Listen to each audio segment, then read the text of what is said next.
Hey guys, I'm out here in the rain today shooting this for you guys. I actually love to go check out sites while it's raining to see what's going on with water. I don't know if you can see it in the video, but we've got some erosion control in the back that's holding up really well.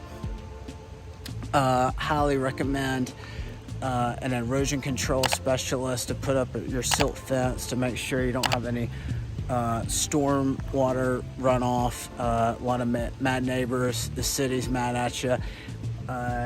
We got some footers back here. It looks like they're collecting some water. Obviously that's to be expected.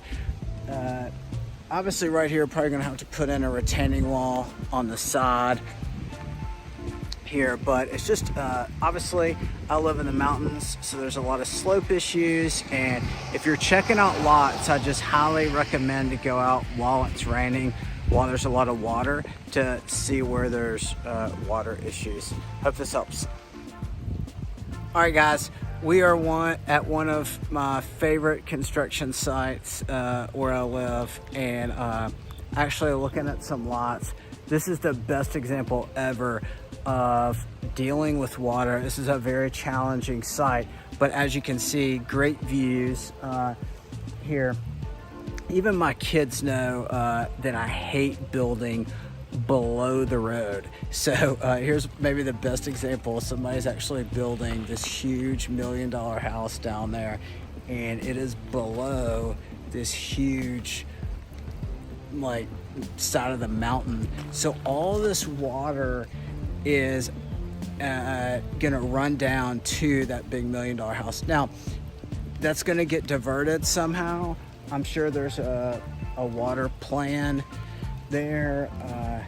There's obviously been a huge that retaining wall goes the whole side of the mountain there, but it goes to show you this whole development, they've had to deal with water issues. So here's another one right there, and this is a gigantic cost. We're about to show you the retaining wall, biggest retaining wall I've ever seen in my life. But you just want to, this is stuff that you want to plan on beforehand. I'm not trying to discourage you from building, but just knowing these costs, these kind of costs will make a project go from you making $100,000 to losing $250,000. I've seen it. So this is the biggest retaining wall I've ever seen in my life. That had to have cost $200,000. That retaining, that's poured walls that are I don't even know, 50 feet high or something crazy. But obviously you've got a view from that house. I don't know if you can see it, but you'll have a view of downtown and the mountains, and they have a gorgeous view. So it's obviously worth it for the developer, builder. However, it is super expensive, and just, you got to know that stuff on the front end.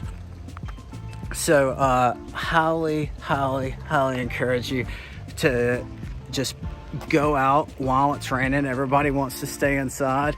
This job site, I'm the only one out here.